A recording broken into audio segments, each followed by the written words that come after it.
समरजित घाटगे हे खलनायक प्रवृत्तीचे असल्याची टीका हसन मुश्रीफ यांनी केली आहे। खलनायकाला लाजवेल असं समरजित घाटगेंचं कृत्य असल्याचं हसन मुश्रीफ म्हणाले।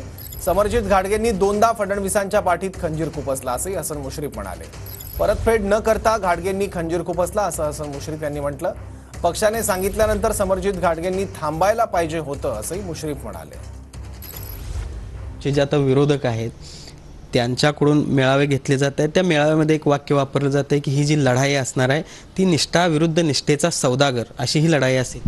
आज भाजप सोडू तोपर्यंत त्यांनी इतका फायदा त्या भारतीय जनता पक्षाचा घेतला, इतका फायदा देवेंद्र फडणवीस साहेबांचा घेतला आणि बिचाऱ्याच्या पाठीत खंजीर खुपसून कसली गुरुदक्षिणा दिली नाही। गेल्या वेळेला सुद्धा निवडणुका लागल्यावर अपक्ष राहिलेच, पक्षाचं मांडलं नाही त्यांनी। युतीचा उमेदवार संजय घाटगे होते, वास्तविक त्यांच्या बाजूने ते राहायला पाहिजे होतं। आत्ता यावेळेला सुद्धा गुरुदक्षिणा घ्यायची आणि पाठीत दोनदा खंजीर खुपसला। मी पवार साहेबांना सांगूनच ही भूमिका घेतलेली आहे, त्यामुळं मी विश्वासघात केला हे काय पवारसाहेब सुद्धा मान्य करणार नाहीत।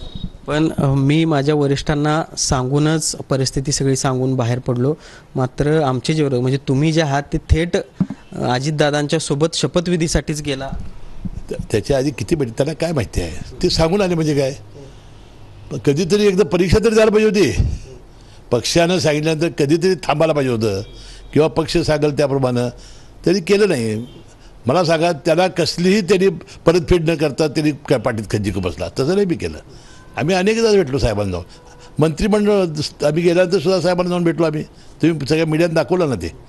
त्यामुळे साहेबांना पूर्णपणाने कल्पना होती, त्यांनी समजून घेतलेलं आहे।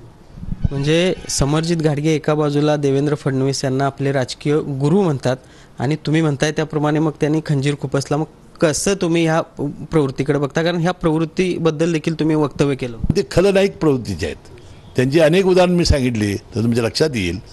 आता संजय गांधी निराधार ज्यावेळी हे फडणवीस साहेबाकडे गेले भाजपमध्ये, त्यांनी तक्रारी केल्या आणि जवळजवळ 4000 संजय गांधी निराधारचे पेन्शन बंद केल्या, त्या गरिबांच्या चुलीत पाणी ओतलं।